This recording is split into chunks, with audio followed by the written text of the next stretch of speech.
변호사입니다. 최근 36주차 된 태아 낙태 수술 과정 영상을 올린 유튜브가 사회적 논란이 되었습니다. 당시 낙태 수술을 집도한 의사와 유튜브는 어떤 처벌을 받을까요?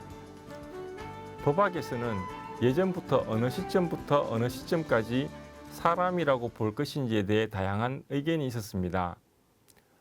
범행의 대상이 사람이어야만 살인죄, 상해죄 등과 같은 사람을 대상으로 한 범죄가 성립할 수 있습니다.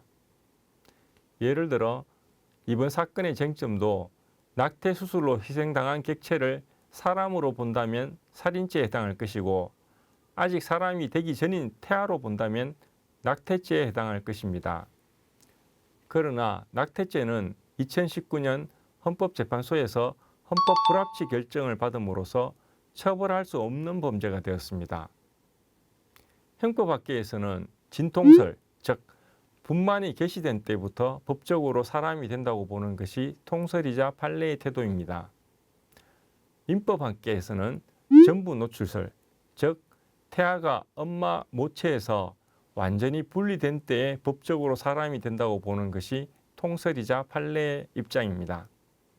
형법에서는 사람이 되는 시기를 앞당겨서 생명을 보호하고자 하는 그러한 목적이 강하고 민법은 권리관계의 발생과 소멸을 명확히 하기 위해 위와 같은 입장인 것 같습니다. 사람의 종기, 즉 언제까지 법적인 의미의 사람으로 보느냐도 형법학계와 민법학계 동일하게 맥박종지설을 택하고 있습니다. 즉 심장의 고동인 맥박이 영구적으로 정지한 때에 사망하였다고 봅니다. 명예훼손 행위를 했을 때 그 대상이 생존해 있는 사람이라면 단순 명예훼손죄에 해당하지만 만일 이미 사망한 뒤라면 즉 죽은 사람에 대한 명예훼손 행위를 하였다면 사자 명예훼손죄가 문제됩니다.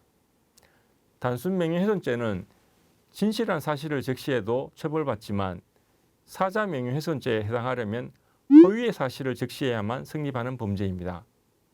따라서 명예훼손 행위를 했을 때 그 대상이 생존해 있는지 여부가 중요한 쟁점이 되는 것입니다.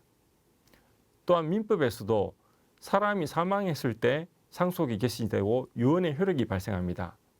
따라서 그 시기를 어떻게 보느냐에 따라 누가 상속인이 되는지, 상속분은 어떻게 되는지도 중요한 쟁점이 되는 것입니다. 참고로 상속에 있어서는 예외적으로 태아도 사람으로 간주하는 규정이 있습니다. 다시 본론으로 돌아오겠습니다. 이번 사건에서 쟁점은 36주 된 태아에 대한 낙태 시술을 하는 과정에서 태아가 엄마의 뱃속에서 사망하였다면 의사와 유튜브는 낙태죄의 공범이 될 것이지만 헌법재판소의 불합치 결정에 따라 처벌은 받지 않을 것입니다.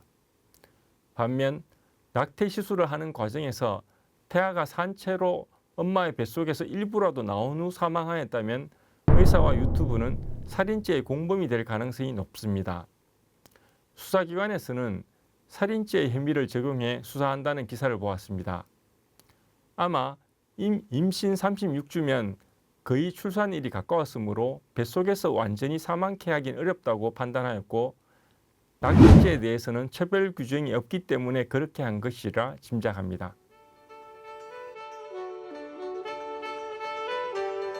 라디오 생활법률 지금까지 담당의 김영민 변호사였습니다.